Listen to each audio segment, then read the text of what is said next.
비전 스쿨에서 네. 같이 이렇게 대안학교 같이 섬기신 지 얼마나 됐죠? 얼마나 됐을까? 제가 2014년부터 파트로 시작했으니까 와, 정확하게 기억하시네. 네. 2021년이니까 2년 7, 8년 횟수로 8년 되네. 근데 이렇게 어색해 보여요? 아, 이게 서로 이런 컨셉은 처음입니다. 얼굴을 마주보고 이야기를 해본 이런 게 컨셉 처음입니다. 사실 처음이죠. 네. 근데 대안학교 생활하면 항상 같이 있잖아요. 네. 그럼 얼굴 많이 마주보는 거 아니에요? 우리 같이 있지만 한 곳을 바라보죠. 아,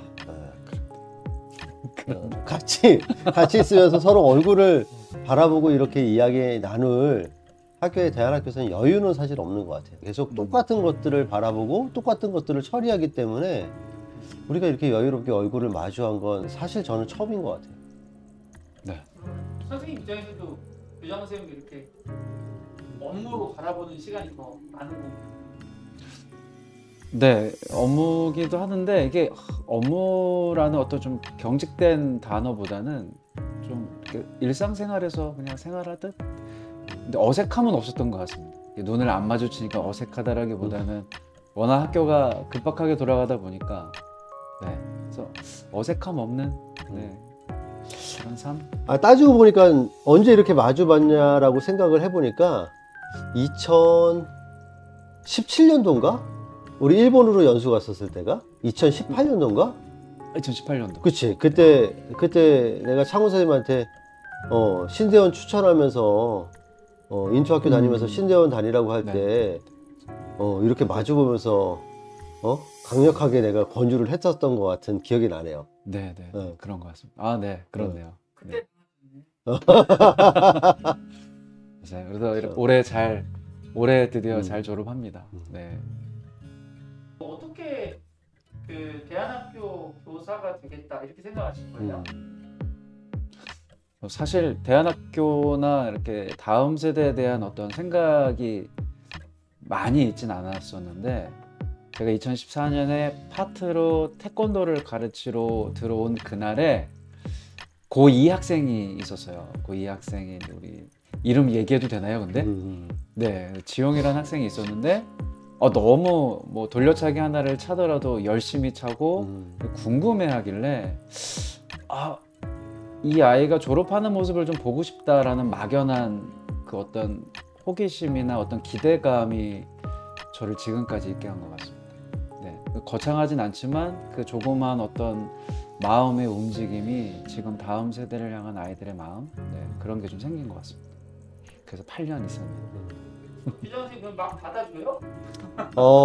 사실 지금 창훈 선생님이 인투학교에서 저랑 근무한 남자 선생님으로는 가장 오래 있었죠. 이 이전에 우리 국어 선생님 정지한 선생님이 있었는데 정지한 선생님 같은 경우는 작년에 요한기독학교 교감 선생님으로 가시게 되고 그 정지한 선생님 인맥으로 이제 창훈 선생님이 이렇게 오게 됐는데 사실 막 받아주냐라고 하면 표현이 그렇진 않고 일단은 아이들하고 만날 수 있는 기회, 학교에 선생님들을 부를 때 만날 수 있는 기회를 주고 그 다음에 선택은 저한테 있지 않고 아이들의 반응에 있는 것 같아요. 아이들이 진짜 이 선생님하고 삶을 같이 나누고자 하는 마음들이 있고 또 선생님하고 호흡하려는 마음들이 있으면 저는 일단 학교 측에서는 무조건 오케이. 아이들의 마음이 열린다면 그 다음에 아이들의 마음이 열리면 제 마음이 열리는 건 그 다음 문제인 것 같아요. 선생님 뭐 아이들의 마음이 열리는 무슨 그런 기술 같은 게 있나요? 일단 창훈 선생님은 아이들 마음 말고도 어머님들 마음도 잘 열어요.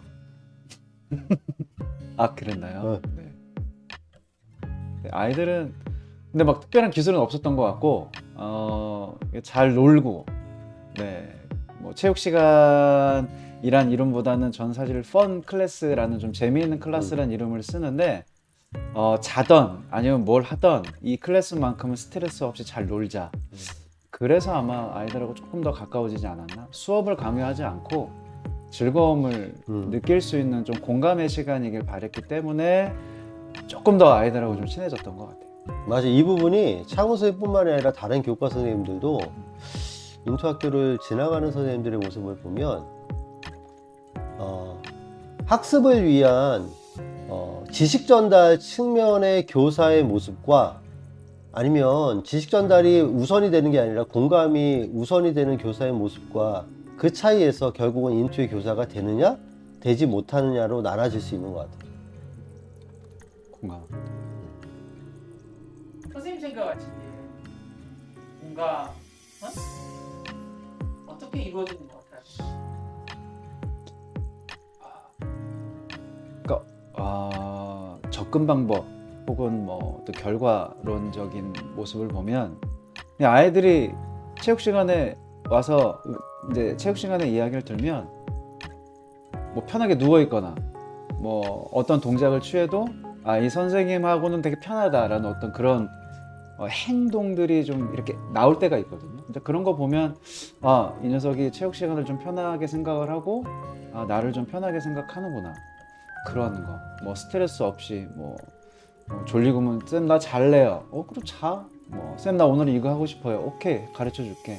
좀 이렇게 편하게 의견을 잘 나눌 수 있는 시간들. 네, 체육 시간이 좀 그랬던 것 같습니다. 뭐 장애물 없는 시간. 사실 우리 중고등학교 때 체육 시간은 무서운 시간이었는데.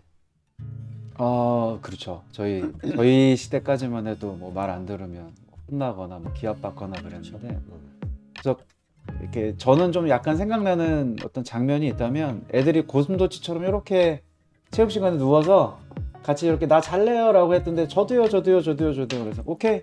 근데 그 모습이 너무 이뻐서 사진을 찍었던 기억이 있습니다. 유정 선생님도 그렇게 생각해요? 그냥 이렇게 널브러져 있는 모습들이? 그런데 이게 모르겠어요. 저희 인투 비전 스쿨의 모습을 생각했을 때 사실 오래 가지고 있는 고민이거든요.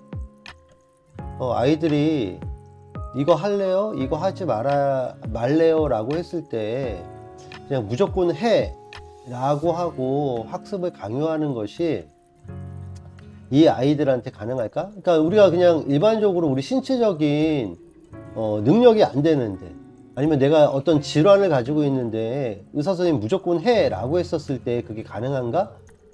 그런 측면하고도 좀 맞닥뜨려지는 것 같아요. 그런 힘조차도 안 돼 있는데, 지금 창호 선생님이 얘기한 것처럼 저 좀 잘래요, 쉴래요, 누워 있는데 그런 것들에 대해서 무조건 아이들의 감정이나 상태를 파악하지 않고 안 돼, 학교니까 교육을 따라야 돼, 규칙적으로 해야 돼 라는 것들을 했었을 때 그럼 선생님 따라하겠습니다, 하겠습니다, 교육에 임하겠습니다 라고 하는 마음의 힘, 몸의 힘이 없는 상태에 있는 아이들이 많았기 때문에 그것을 수용하는 것이 어찌 보면 일어설 수 있는 힘을 만들어줬고, 걸을 수 있는 힘이 생기고 달려갈 수 있는 힘까지 나타나지 않았을까?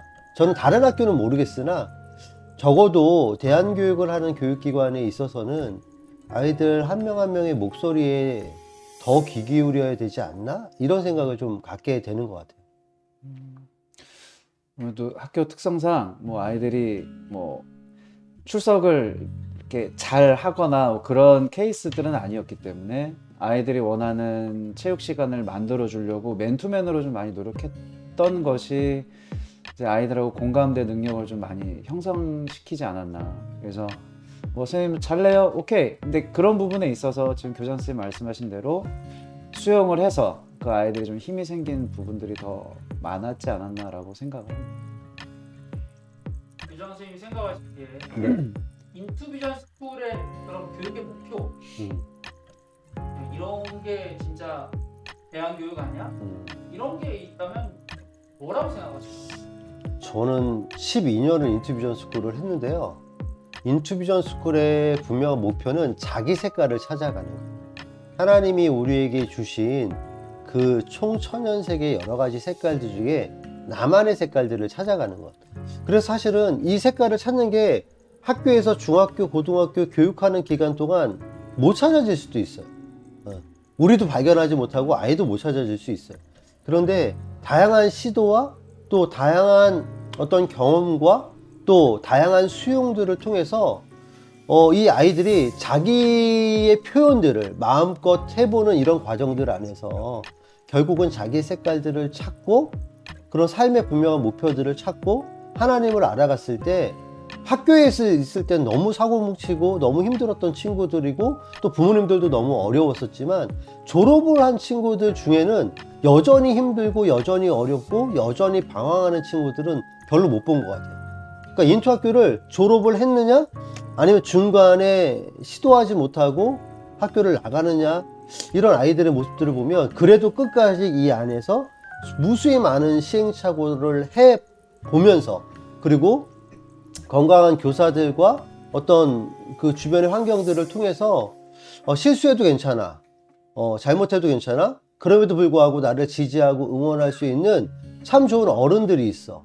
그리고 그 어른들은 하나님 때문에 이 일들을 하는 거야 라는 것들을 아이들이 발견했었을 때 졸업 이후의 사람들은 솔직히 너무 부럽고 너무 잘 살아가고 있는 모습들에 대해서 감사할 때가 많죠. 교장선생님이 생각하는 인투비전 말고 네. 교사로서는 어떻게 생각해요? 같은 맥락일 것 같은데 일단 아이들이 자기답게 살아갈 수 있도록 그 가능성을 최대한 끌어주는 학교. 사실은 뭐 노래를 원해서 이렇게 하루 종일 교실에서 노래만 불렀던 아이들도 있었고 뭐 자기가 파고 싶어하는 분야만 고집하는 아이들도 있었는데 어쨌든 그 아이들이 어떤 독선적인 행동이나 뭐 자기 주장에 관한 행동들에 대해서 학교에서 그것을 컷하거나 아니면 뭐 안 된다라고 규정 짓는 것이 아니라 그 부분을 최대한 아이들의 그 공동체 안에서 정말로 최대한 조율하면서 그 아이들과 함께 성장할 수 있게끔 만들어주는 학교이기 때문에 네, 저는 그런 부분에 있어서는 정말로 좋은 학교가 아닌가라는 생각을 합니다. 근데 이 부분에 있어서는 지난 12년 동안 가르치면서 굉장히 많은 딜레마가 있거든요. 네. 아이들마다 얘는 빨간색이고 얘는 노란색이고 얘는 초록색이기 때문에 색깔을 존중은 하지만 학교라는 공동체이기 때문에 공동체 안에 어떤 큰 틀에서 이 한 아이 때문에 공동체의 균열이 생기는 것들 때문에 우린 다 같이 그 희생을 감수해야 되거든. 때로는 교사들이 좀 더 쉽게 학교를 교육을 이끌어 갈 수 있는 그 부분들을 내려놔야 되고 아이들 입장에서는 나 쟤 때문에 피해 보는 것 같은데 얘 때문에 난 이 부분 피해 보는 것 같은데 그래서 억울한 부분들이 있는 순간들도 있겠지만 그럼에도 불구하고 공동체가 그 짐들을 같이 짊어지면서 갔을 때 한 생명이 살아나는 것들은 무수히 많이 본 것 같아요.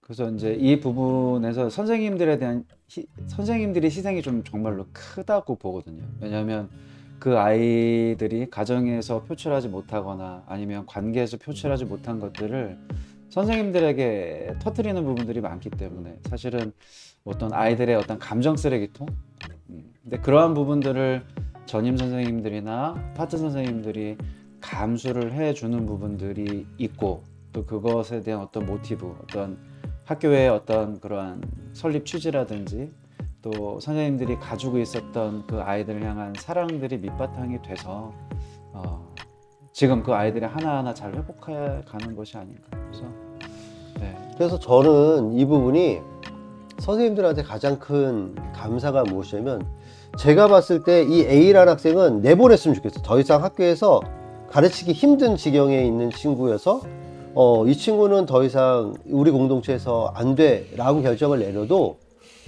이 A라는 친구를 향한 어떤 그 갈망하는 마음이 있는 다른 선생님이 아니라고 이 아이한테 분명히 이런 장점이 있고 이렇게 어려움들이 있기 때문에 회복시켜야 되고 기다려줘야 된다라고 저를 제지하죠. 또 때로는 선생님들이 힘겨워하는 친구 때문에 고민을 할 때 제가 봤었을 때 이 아이는 어떻게 우리가 기다려주면 좋겠고 어떻게 도와줬으면 좋겠나라는 시선이 제 안에 들어오기 때문에 우리가 그러면 이 부분은 내가 책임지고 이 부분은 또 다른 선생님이 책임지고 그래서 우리가 이 아이를 끝까지 한번 같이 가보자 라고 하는 마음들이 선생님들 안에 아이들을 향한 마음들이 각자가 서로 다른 부분들이 합쳐졌기 때문에 올 수 있지 않았을까 이런 생각들을 갖는 거죠. 그게 굉장히 강한 것 같습니다. 그러니까 상호 보완할 수 있는 선생님들의 마음의 어떤 그런 힘들이 있어서. 어떻게 보면 뭐 교장 선생님이 지시하고 선생님들이 따라가고 뭐 이런 구조는 또 아닌 것 같네요.